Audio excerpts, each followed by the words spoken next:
서부 지역 산불이 확산되고 있습니다. 소방당국은 항공기까지 동원해 산불 진화에 나서고 있지만 뜨겁고 건조한 날씨에 강풍까지 더해져 진화에 어려움을 겪고 있습니다. 올 여름 기후변화로 인한 역대급 폭염이 이어지면서 국제에너지와 식량 가격이 들썩이고 있습니다. 폭염이 물가 폭등으로 이어지는 히트플레이션이 우려되고 있습니다. 바이든 행정부가 시민자와 결혼한 불법 이민자 55만 명의 영주권을 취득할 수 있도록 하는 새 행정명령을 발표했습니다. 퀸즈 플러싱의 한복판에서 대낮에 10대 한인 청소년이 흑인 남성에게 묻지마 폭행을 당하는 사건이 발생해 경찰이 수사에 나섰습니다. 뉴욕시 아파트 100만 가구의 렌트가 지난해에 이어 또 인상됩니다. 세입자들은 동결을 요구했고 랜로드들은 부족한 인상률이라며 불만을 나타냈습니다. 이상은 오늘의 주요 뉴스입니다. 시청자 여러분 안녕하십니까? KBN 뉴스입니다. 서부 지역 산불이 확산되고 있습니다. 소방당국은 항공기까지 동원해 산불 진화에 나서고 있지만 뜨겁고 건조한 날씨에 강풍까지 더해져 진화에 어려움을 겪고 있습니다.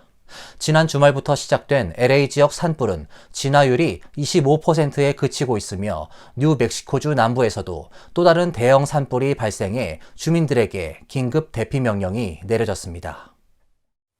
뉴멕시코주 남부에서 대형 산불이 발생해 비상사태가 선포되었습니다. 미셸 루안 그리셴 뉴멕시코 주지사는 어제 산불이 확산 중인 링컨 카운티와 메스칼레로 아파치 보호구역에 비상사태를 선포하고 주 방위군을 추가로 배치해 화재 진압을 지원하게 했다고 밝혔습니다.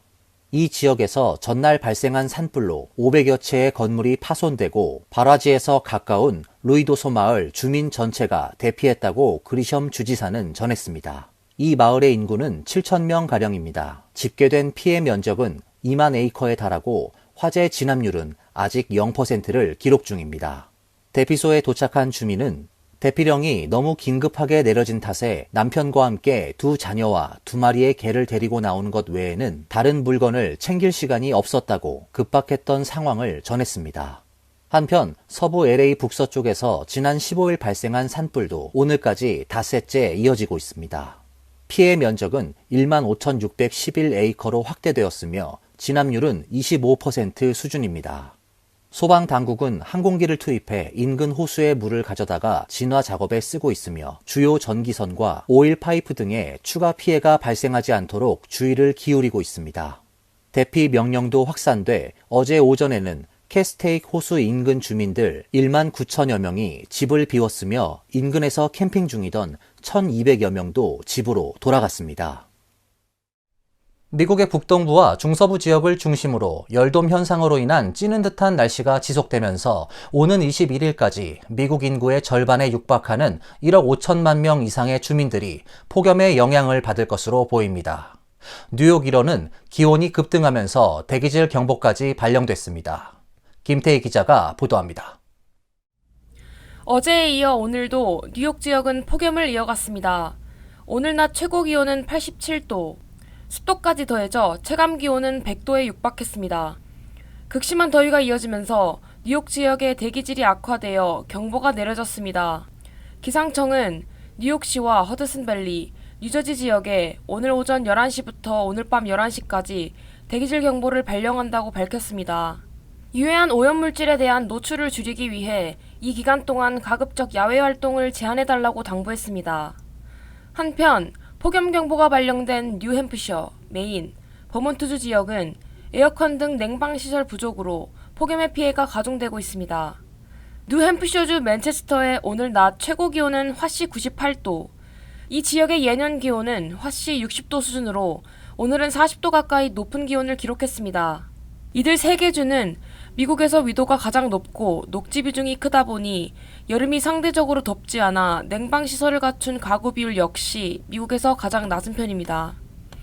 에너지정보청의 자료에 따르면 미국 가계의 냉방시설 보유 비율은 평균 89%지만 버몬트주는 67%에 불과하고 메인주는 70%, 뉴햄프셔주는 78%로 낮은 수준입니다.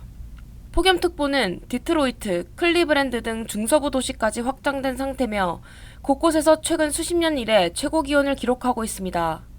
기상청은 북동부와 중서부를 강타한 폭염은 21일까지 지속되고 주말 들어 차차 나아질 것으로 전망했습니다. KBS 뉴스 김태희입니다. 이처럼 올 여름 기후변화로 인한 역대급 폭염이 이어지면서 국제 에너지와 식량 가격이 벌써부터 들썩이고 있습니다. 주요 작물의 생산에 차질이 빚어지는 것은 물론 물류망도 직격탄을 맞으면서 폭염이 광범위한 물가 폭등으로 이어지는 히트플레이션이 우려되고 있습니다. 블룸버그 통신은 올 여름 천연가스 가격이 급등하면서 변동성이 커지고 있다고 보도했습니다. 인도와 일본, 이집트 등지에서 냉방 수요가 급증하면서 액화 천연가스 수입이 늘어난 가운데 공급망 불안까지 가중된 까닭입니다. 실제로 지난달 브루나이와 말레이시아의 LNG 공장이 정전되고 호주 핵심 LNG 공장이 셧다운되었습니다. 천연가스는 전 세계 발전량의 23%가량을 담당합니다. 폭염으로 에어컨과 선풍기 등 냉방기기 사용이 증가하면 천연가스에 대한 수요는 급증하고 있습니다. 오는 8월로 예상되는 라니냐로 인해 허리케인 활동이 활발해지면서 공급망도 차질을 빚을 것으로 우려됩니다. 시티그룹은 극심한 더위와 허리케인으로 인한 수출 차질, 가뭄으로 인한 남미 지역 수력 발전 차질 등으로 유럽과 아시아의 가스 가격이 50에서 60% 치솟을 수 있다고 밝혔습니다. 실제로 시카고 상품거래소에 따르면 7월 물, 천연가스 선물 가격은 4개월 만에 2배나 올랐습니다. 올 하반기 라니냐와 함께 인공지능 전력 수요까지 겹치면 4달러대로 치솟을 것이라는 전망까지 나오고 있습니다. 히트플레이션은 장기적인 추세라는 게 전문가들의 공통된 전망입니다. 유럽 중앙은행이 포츠담 기후영향연구소와 지난달 3월 공동 발표한 내용에 따르면 2035년까지 지구 온도 상승은 매년 식료품 가격을 0.92에서 3.2%까지 인상시켜 생활 물가를 올릴 것으로 관측되었습니다. 폭염이 향후 10년간 미국 등 북미 지역 식품 가격 인플레이션율을 2%포인트 끌어올릴 수 있다는 연구 결과도 있습니다. 불법 이민 차단을 위해 고강도 국경 정책을 꺼내들었던 조 바이든 행정부가 10년 이상 미국에 거주하고 미국 시민자와 결혼한 불법 이민자 등 55만 명에 대해 영주권을 취득할 수 있도록 하는 새 행정명령 시행을 발표했습니다. 반면 도널드 트럼프 전 대통령은 전 세계에 불법 입국 보상 메시지를 보낸다고 맹비난했습니다. 조 바이든 대통령은 어제 백악관에서 열린 다카 12주년 기념 행사에서 시민권자와 합법적으로 결혼한 상태로 미국 내 체류 기간이 10년 이상인 불법 이민자 약 50만 명과 21세 미만 자녀 약 5만 명 등 55만 명에 대해 미국에 합법적으로 머물며 일할 수 있는 자격을 부여하는 행정명령을 발표했습니다. 지난 2012년 버락 오바마 행정부 당시 불법 체류 청년 추방 유예 프로그램 발표 이후 연방정부가 발표한 최대 규모 이민자 구제 프로그램입니다. 바이든 대통령은 우리는 이민자의 나라라며 국경을 안전하게 하면서도 합법적으로 시민이 될 수 있는 길을 제공할 수 있다고 밝혔습니다. 바이든 대통령이 이날 발표한 행정 조치에는 한인이 다수 포함된 다카 수혜자 등 어린 시절 부모에 의해 미국에 와서 생활하고 있지만 합법 신분이 없는 드리머들도 취업비자를 발급받을 수 있는 새로운 정책도 담겼습니다. 새 정책은 대학을 졸업하고 고용주로부터 고숙련 근로자 채용 제안을 받은 경우 H-1B 비자와 같은 취업비자를 취득하는 것을 허용하는 내용입니다. 구체적인 규정은 연방 관보에 고시될 예정이지만 만약 다카 수혜자 취업비자 자격 부여가 일반적인 취업비자 취득과 동일한 경우 영주권 수속까지 가능해지기 때문에 큰 방향을 일으킬 것으로 보입니다. 트럼프 전 대통령은 강력 반발했습니다.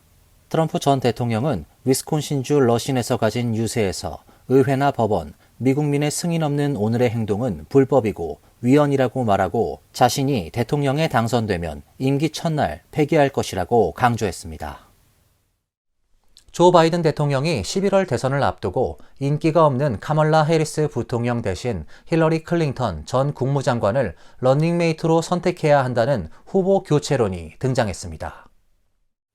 워싱턴 포스트 칼럼니스트 캐슬린 파커는 최근 지면에 내가 알기로 아직 아무도 그를 러닝메이트로 거론하지 않았지만 왜 해리스를 힐러리 클린턴으로 교체하지 않느냐고 밝혔습니다. 파커는 76세라는 나이를 고려할 때 힐러리는 후보로 대선에 참여하고 싶지 않을 수도 있지만 할 일이 남아있다고 느끼면 은퇴하기는 어렵다며 클린턴 전 장관이 민주당에서 경쟁력을 갖추고 존경을 받는 몇 명 안 되는 중도 성향의 지도자 중 한 명이라고 설명했습니다. 파커는 해리스 부통령의 낮은 지지율은 바이든 대통령 재선에 중대한 장애물이 될 수 있다고 경고했습니다. 그는 흑인들의 표를 고려할 때 러닝메이트 교체는 위험 부담이 따른다면서도 민주당이 선거에서 이기길 원한다면 선택의 폭을 넓혀야 한다고 주장했습니다. 뉴욕 퀸즈 플러싱의 한복판에서 대낮에 10대 한인 청소년이 흑인 남성에게 묻지마 폭행을 당하는 사건이 발생해 경찰이 수사에 나섰습니다. 뉴욕시경에 따르면 흑인 용의자는 지난 17일 오후 1시 30분께 퀸즈 공립도서관 플러싱 분원 인근 키세나 블러바드 선상 보행로를 걷던 한인 이모군을 불러 세우려 했으나 이군이 대꾸하지 않고 지나가자 다짜고짜 이군이 입고 있던 후드 셔츠를 잡아당겨 얼굴을 가격했습니다. 이군은 폭행 직후 도주하는 용의자를 쫓아가는 과정에서 용의자의 모습을 휴대전화로 촬영하며 이 사람이 나를 쳤다고 소리쳤고 용의자에게 다가가자 용의자는 뒤돌아서 이군을 또다시 주먹으로 수차례 가격해 바닥에 쓰러뜨린 후 달아났습니다. 이로 인해 이군은 입 안이 찢어지고 코피가 나는 등 얼굴에 부상을 입었으며 현장에 출동한 응급구조대원의 치료를 받았습니다. 경찰은 용의자의 사진을 공개하고 사건 해결에 단서가 될 목격자들의 제보를 기다리고 있습니다. 뉴욕주 렌트 안정법 적용을 받는 뉴욕시 아파트 100만 가구의 렌트가 지난해에 이어 또 인상됩니다. 세입자들은 렌트 동결을 요구하며 시위를 펼쳤고 랜로드들도 고물가 흐름에 부족한 인상률이라며 불만을 나타냈습니다. 뉴욕시 렌트 안정 아파트의 최대 렌트 인상률을 결정하는 렌트 가이드 위원회는 17일 렌트 인상안을 찬성 5표, 반대 4표로 가결했습니다. 인상안에 따라 오는 10월부터 내년 9월 사이 아파트 리스를 갱신할 경우 1년 연장 시 렌트를 2.75%까지 올릴 수 있게 됐습니다. 2년 연장하게 되면 5.25%까지 렌트 인상이 가능합니다. 렌트 안정법 적용을 받는 로프트의 경우에도 렌트 인상률을 적용하기로 위원회는 결정했습니다. 렌트 가이드 위원회는 지난달 예비 표결에서는 리스 1년 연장 시 2에서 4.5%, 2년 연장 시 4에서 6.5% 수준의 렌트 인상폭을 결정한 바 있습니다. 예비 표결에서 결정됐던 렌트 인상 허용 범위와 비교하면 최종 표결에선 렌트 인상폭이 조금 낮아졌습니다. 그렇지만 3년 연속으로 렌트 안정 아파트 렌트 인상을 허용하게 된 점에 대해 많은 렌트 안정 아파트 세입자들은 불만을 표시했습니다.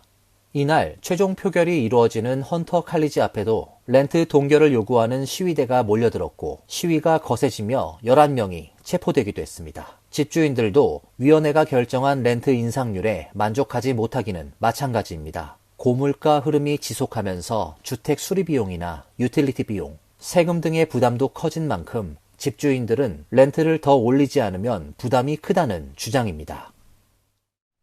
네바다주 사막에서 의문의 금속 기둥이 발견됐습니다. 일명 모노리스라고 불리는 이 구조물은 최근 전 세계 곳곳에서 잇따라 발견되며 궁금증을 자아내고 있는데요. 누가 무슨 목적으로 이 거대한 기둥을 설치했는지는 아직 밝혀지지 않고 있습니다. 라스베이거스 경찰국은 지난 주말 라스베이거스 북부 하이킹 코스 가스피크 인근에서 수색 및 구조 임무를 수행하던 중 의문의 금속 기둥을 발견했다고 밝혔습니다. 경찰이 공개한 사진 속 구조물은 직사각형 기둥 형태로 주변을 반사하고 있습니다. 기둥이 공개되자 SNS를 중심으로 외계인이 만든 것, 다른 장소로 가는 포털이라는 등의 다양한 반응이 이어지고 있습니다. 이번에 발견된 기둥은 2020년 12월 유타주 사막지대에서 발견된 금속 기둥과 유사합니다. 당시 유타 모노리스는 9일 만에 감쪽같이 사라져 화제가 됐었습니다. 앞서 지난 3월에는 영국 웨일스 포이스에서 수술용 강철로 만들어진 것으로 보이는 은색 모노리스가 발견되었으며 루마니아, 우크라이나 등 세계 각지에서 잇따라 발견되고 있지만 누가 어떤 목적으로 이 구조물을 설치했는지에 대해서는 아직 알려진 바가 없습니다. 이 구조물은 스탠리 큐브릭 감독의 영화 2001 스페이스 오디세이에 나오는 비석 모노리스와 닮아 모노리스라고 불리고 있습니다. 이어서 간추린 소식입니다. 재외동포청 산하 공공기관인 재외동포협력센터는 한인 동포사회와 한국 발전에 기여할 글로벌 인재 양성을 위해 재외동포 초청 장학생 100명을 선발했다고 어제 밝혔습니다. 장학생들은 미국, 일본, 중국, 우즈베키스탄 등 한국 내 대학 학사과정 30명, 석박사과정 70명입니다. 선발된 장학생에게는 월 95만 원의 생활비와 입귀국 항공료, 최초 소요 경비, 보험료 등이 지급되며 지역별 간담회, 선후배 멘토링, 봉사활동, 역사, 문화, 발전상 체험 등 다양한 교류 활동에 참여할 기회를 갖게 됩니다. 연방의회 예산처는 어제 발표한 2024 예산 경제 전망 업데이트에서 올해 재정 적자 규모를 1조 9천억 달러로 예상했습니다. 늦춰진 것에 따른 영향을 제외할 경우 재정 적자는 2조 달러에 달합니다. 미국 국내 총생산의 7%에 달하는 규모인데 지난 2월 예상치보다 4천억 달러가 증가했습니다. 몇 달 사이 지출은 더욱 늘었는데 수입은 이를 따라가지 못하고 있다는 의미입니다. 지출 증가는 사회보장, 의료보험, 이자 등 관련 복지 혜택이 늘어난 탓입니다. 의회 예산처는 향후 10년간 미국 재정 적자가 꾸준히 확대돼 2034 회계연도에는 GDP의 6.9% 수준인 2조 8천억 원에 달할 것으로 내다봤습니다. 팝스타 저스틴 팀버레이크가 어제 뉴욕주에서 음주운전 혐의로 체포됐습니다. 팀버레이크는 지난 17일 저녁 뉴욕주 롱아일랜드 동부 세그하버 아메리칸 호텔에서 저녁 식사를 마치고 나온 뒤 구금된 것으로 알려졌습니다. 검찰은 어제 그를 음주운전 혐의로 기소했습니다. 가수 겸 프로듀서, 배우 등으로 활동하며 전 세계에서 인기를 끌어온 저스틴 팀버레이크는 이번 주말 시카고에서 2번의 콘서트를, 다음 주 뉴욕에서 2번의 공연을 가질 예정입니다. 메트로폴리탄 교통공사가 뉴욕시 버스 전용차로 침범 차량 단속을 강화하기 위해 자동 단속 카메라 설치를 확대합니다. MTA는 이번 주부터 맨해튼, 퀸즈, 브루클린, 브롱스 지역 14개의 버스 노선 623대의 버스에서 자동 카메라 단속이 시작된다고 밝혔습니다. 버스 전용 차로에 불법 주정차한 차량 탓에 버스 운행 속도가 느려졌다는 이유입니다. 지난해 뉴욕시 버스 평균 운행 속도는 시속 8.1마일로 2019년 이후 가장 느린 것으로 파악됐습니다. AC 기술이 탑재된 버스는 버스 전용 차로를 막아선 차량, 버스 전용 차로에 이중 주차한 차량, 버스 전용 차로 위반 차량 등에 실시간으로 티켓을 자동 발부할 수 있습니다. 버스 전용 차로 위반은 첫 번째 적발 시 $50, 이후 상습 위반자에게는 최대 $250의 벌금이 부과됩니다. 환율과 증권 소식입니다.